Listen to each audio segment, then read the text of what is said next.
Hello everyone and welcome back to my channel. If you're back, if you are new, welcome to my channel.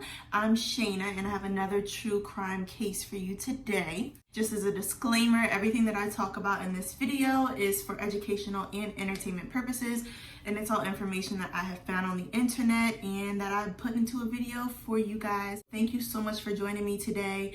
I have an interesting case. I was a little freaked out. I'm not even gonna lie. When I was doing the research for this case, it was kind of so surreal, and the person that is the subject in this case actually became famous on TikTok because people were impersonating her. There's like videos of people acting like she did while she was in court. It's just weird. So this person became famous for doing something completely heinous and atrocious and disgusting, which is a little unsettling, but nevertheless, that's how this case kind of gained traction and became so popular. Some of you may have heard of it before, but I will just jump right into it. Isabella Guzman was born on June 9th of 1995 to Yoon Mi and Robert Guzman. At the time of the case, she actually lived with her mother Yoon Mi and Ryan Hoy, but she still had a good relationship with her father Robert. He lived not too far away, but she actually did live with her stepfather and her mother, and they had a pretty normal life. And when Isabella was a child, her biological father and her mother actually opened a studio. They were artists of some kind named Bella after Isabella, and they actually still work together at this studio. Their income wasn't incredible. They kind of were going paycheck to paycheck. They were just making things work, making ends meet. But they did have the studio together still. So Isabella had a lot of contact with her father, even though she didn't live with him. Now, Isabella's childhood was marked by just bad behavior, temper tantrums, and severe disrespect to her parents, but especially her mother. So she lived with her mom. After her parents split, she lived with her mom until she was about 7 years old. And Yoon Mi said, look, I can't do this anymore. I need a break. Like, you gotta come get her. So she wound up dropping Isabella off with Robert when she was 7 years old, which is kind of crazy to think about, how a 7-year-old can be so horrible that her mother couldn't stand living with her. But that is what happened. So Isabella went to live with Robert for a little bit, and after they thought things were kind of getting better and she was learning to be more respectful to her parents, she did move back in with Yoon Mi and Ryan. To Yoon Mi's dismay, the disrespectful behavior and just crazy attitude did not get any better.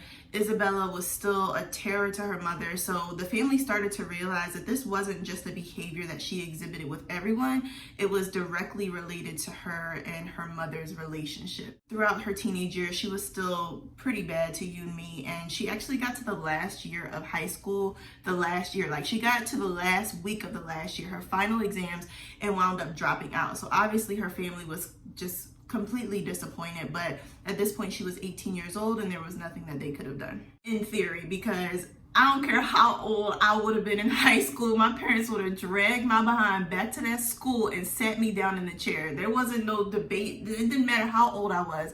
I was finishing high school, and it didn't matter how old I was going to college. So I don't know. I think parenting styles determine a lot about how a child is in their adolescence and their teenage years, but I'm not one to judge. It just seems like maybe a little bit more could have been done on the parents' part, at least on Robert's part, because Isabella's issues were primarily with her mother. So if Robert came and picked her up and said, look, you going back to school, you gonna take these finals, she probably would have done it. But nevertheless, she wound up dropping out of high school. And at this point, she was 18 years old, like I said. And throughout the years, Yoon Mi was sneaking boys into the house. She, like I said, was being completely disrespectful to Yoon Mi. And it was really bad. Like, things that you wouldn't even imagine a child would do to their mother. She would spit in Yoon Mi's face on multiple occasions. Now, I would rather you punch me than spit in my face. That's the ultimate form of disrespect.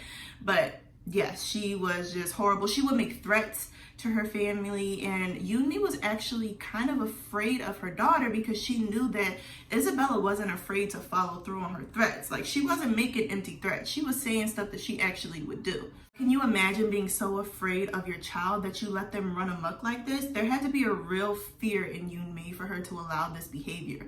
This isn't something that a parent would just brush off and say, oh, I'm just gonna deal with it. she had to actually be afraid of her daughter if she was tolerating this mess.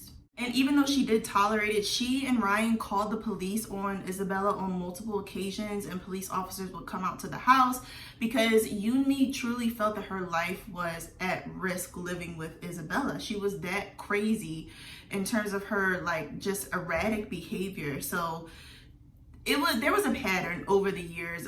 As she grew up, it went from just bad behavior to disrespect in the form of assaulting Yoonmi by spitting in her face. I'm sorry, I'm taking this personal.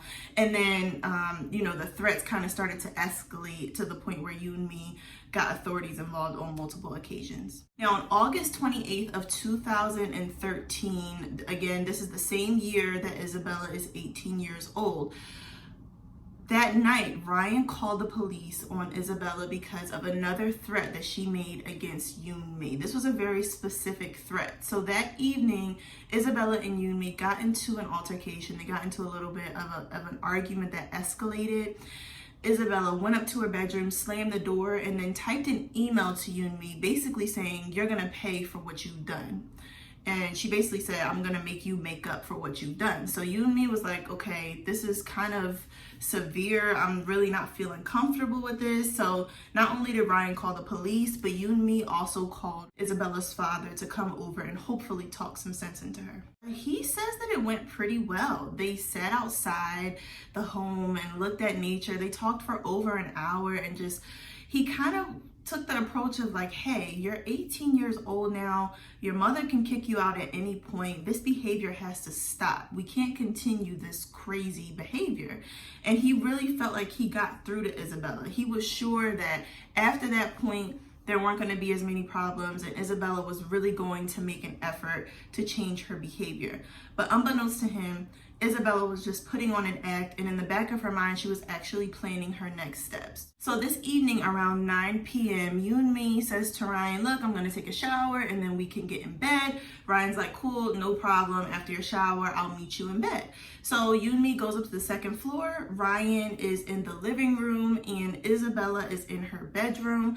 Ryan hears a shower come on. He's like, okay, cool. Everything's all copacetic, no problems. And then he hears a thud, like a loud bang followed by commotion. Like, you know how when you're on the bottom floor and you can hear people walking around? He heard that there was like rumbling, like wrestling. And then he heard muffled screams. He wasn't sure exactly what was going on. So he got up off the couch, ran up the steps, and he sees in the bathroom, he can see Yoonmi and he can see Isabella.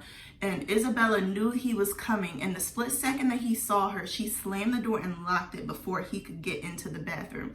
But he knew that Yoonmi was in there with Isabella, and he knew that something bad was happening. So he continues to hear these muffled screams. He hears his wife, Yoonmi, crying his name, saying, "Ryan, please come help me." He hears beating and just commotion, and he isn't sure exactly what's happening, but he knows that his wife Yoonmi is being hurt. So again, the bathroom door is locked at this point. He feels hopeless as far as being able to get in to save Yoonmi. So he runs downstairs and he gets the house phone, calls the police. So Ryan goes back up the steps, and at this point the commotion is kind of slowed down. He doesn't really hear anything on the other side of the bathroom, but he does hear his wife Yoonmi utter her last word, Jehovah, which means God. And simultaneously he sees a pool of blood forming at the base of the door. And at this point the door swings open. It's Isabella standing there. She has on a pink sports bra and blue shorts. She's covered in blood. She has a knife in her hand that's also covered in blood. And then she walks right past him like nothing happened and goes downstairs. And then when he looks into the bathroom, he sees Yoonmi laying there naked, covered in blood, just blood all over the bathroom.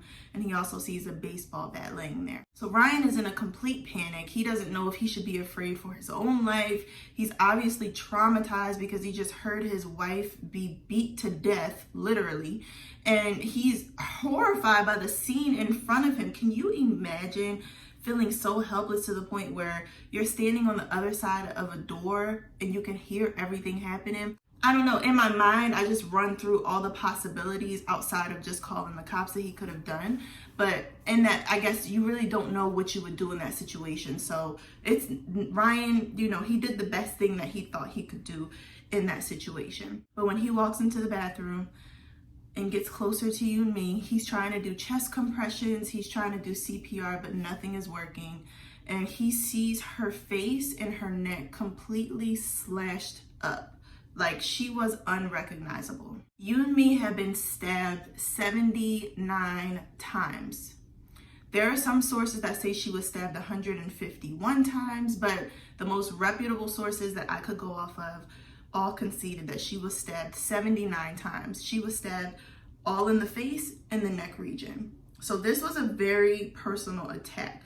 For you to stab someone 79 times, there has to be so much rage and anger and hate behind it, because after a few times your arm's gonna get tired. So for you to go to the point of 79 stab wounds, that is a true hatred that you have to have in your heart. And that's a true, like, the adrenaline that was probably going through her body. She not only wanted to kill, she wanted to kill her mother, and she wanted it to be painful. She wanted it to last, and it was a very personal attack. Not only was she stabbed 79 times, her body was also beaten with a baseball bat. I'm not sure how many bruises and wounds she had from the baseball bat, but she also was beaten on her body with the bat. So Isabella killed her, but she wanted to make sure she was dead and that she felt everything. So since Isabella left the house right after everything happened and Ryan's on the bathroom floor with you and me, she fled the scene. So police know they have to find this girl immediately. They start posting flyers, they start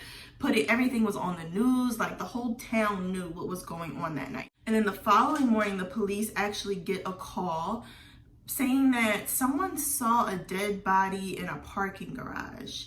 Now, the person actually was Isabella, but she was not dead. She was in her car, still covered in her mother's blood. She had on the same sports bra and shorts. She didn't take a change of clothes, and she was sleeping in her car. So it's presumed that the person thought that she was a dead body because of her being covered in blood and her eyes were closed. But Isabella heard this person call the cops, and she tried to flee the scene. So she got out the car, started walking out of the parking garage. Obviously, the police got there pretty quickly because it was a report of a dead person, and they saw her walking out of the garage. Now, given that she was a suspect for murder in this town, they obviously knew that it was her, and they arrested her. But then first they took her to the hospital because of her condition. They didn't know how badly wounded she was since she was covered in blood, but they did see there were scratches all over her hands. And obviously, as she's stabbing her mother, the knife probably became slippery and she wound up grabbing the sharp edge of the knife. So they took her to the hospital, got her patched up, and then they took her down to the police station for questioning as well as a psych evaluation. Almost immediately, Isabella was diagnosed with paranoid schizophrenia. She heard voices in her head, and she also told professionals that she thought Yunmi was a woman named Cecilia that she had to kill. At this point, it's obvious that her and her defense team are going for an insanity plea in hopes for getting some sort of a reduced sentence or avoidance of jail altogether. Isabella actually became famous on TikTok because of her behavior while in court. There's clips of her smiling, laughing. There's clips of her crying and smiling at the same time. Her just doing weird gestures, like, I don't know, it's really strange, but people found her case and they kind of took it and ran with it. There was a rumor going around that Isabella was abused. Not sure where this rumor came from, if it came from Isabella herself reporting that to authorities or people just presuming. But nevertheless, people found her case, saw that she was this kind of cute girl, and said, oh, absolutely not. She had to have been abused. They took her videos and her pictures and put the Sweet But Psycho song over it. Like, they kind of glorified the case in a sense, which is heartbreaking to, I'm sure, Yunmi's family. It's kind of disgusting, actually.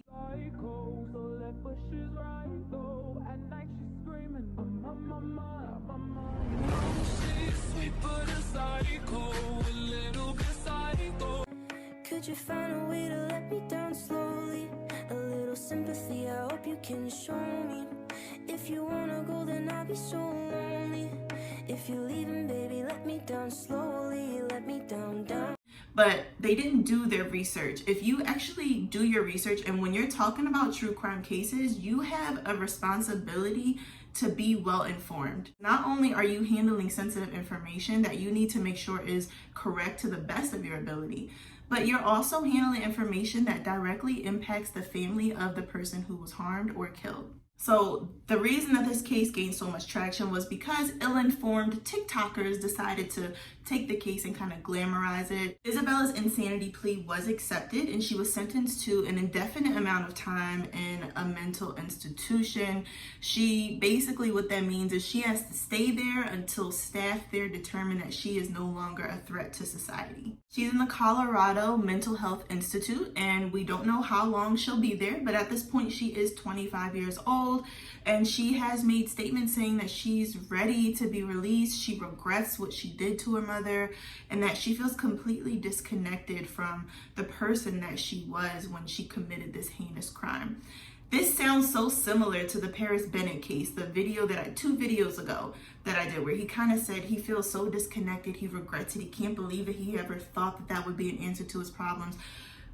It's the same story, and I'm sure that there are people who commit crimes like this who are genuinely remorseful and who want to actually be let out and do good things in the world. But at the end of the day, I can't trust you.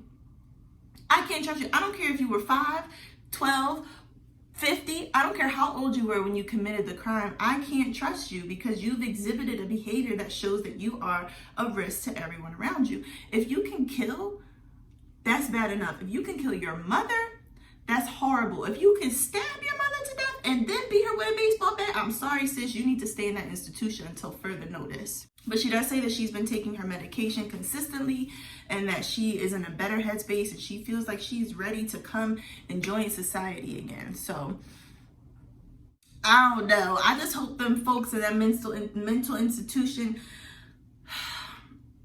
I hope they know what they're doing if they ever release this girl. But that is the extent of the story that I have for you today. Thank you so much for watching. If you made it this far, you are loyal, you really are, and I appreciate you. I also want to mention that I've been getting a lot of positive feedback on my videos, people commenting, but also messaging me directly saying that they enjoyed the videos and they're looking forward to seeing more, and I love that. You have no idea how much that means to me. So I just want to thank you if you watched any of my videos. I don't care if it was just for 2 minutes. Thank you so much for joining me, and I welcome you to my channel. I hope you stay around, and I look forward to seeing you in the next video. Peace.